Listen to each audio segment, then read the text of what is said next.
श्री चैतन्य महाप्रभु जी कहते हैं, तृणादपि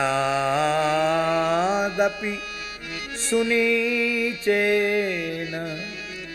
तरोरपि सहिष्णुना अमानिना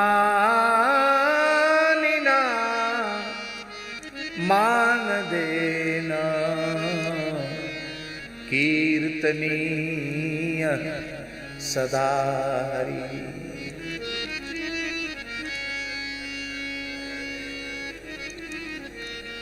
साक्षात राधा कृष्ण मिलित तनु श्री गौर हरि,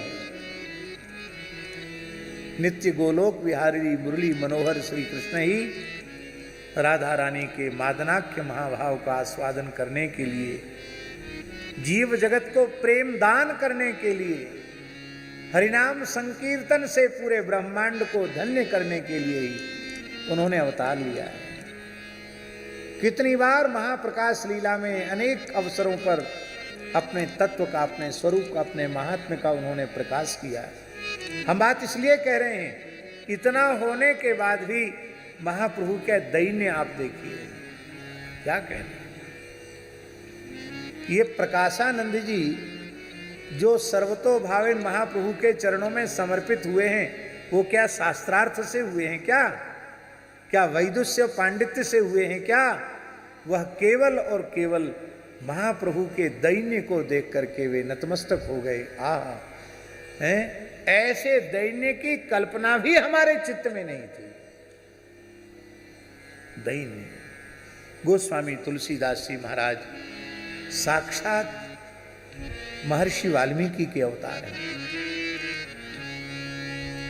भगवत स्वरूप ही है।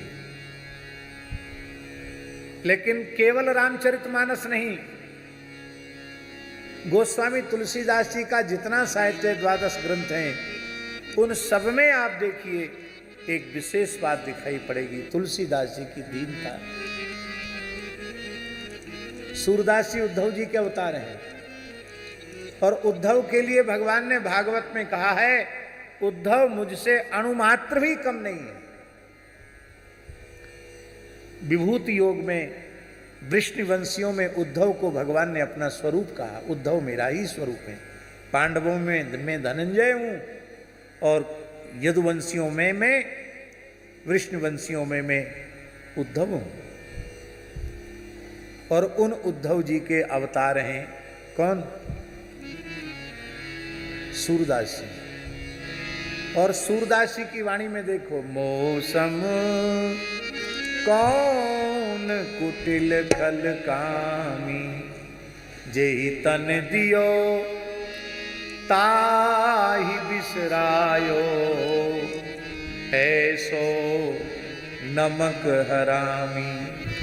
मौसम कौन कुटिल खल कामी। किस किस के दैन्य की चर्चा करें? अग्रदास जी महाराज का दैन्य, नाभाजी का दैन्य, मलूकदास जी का दैन्य। संतों का दैन्य ही आभूषण है, अहम उनमें होता ही नहीं। यही है कार्पण्य, अंतिम है दैन्य भाव शरणागत का।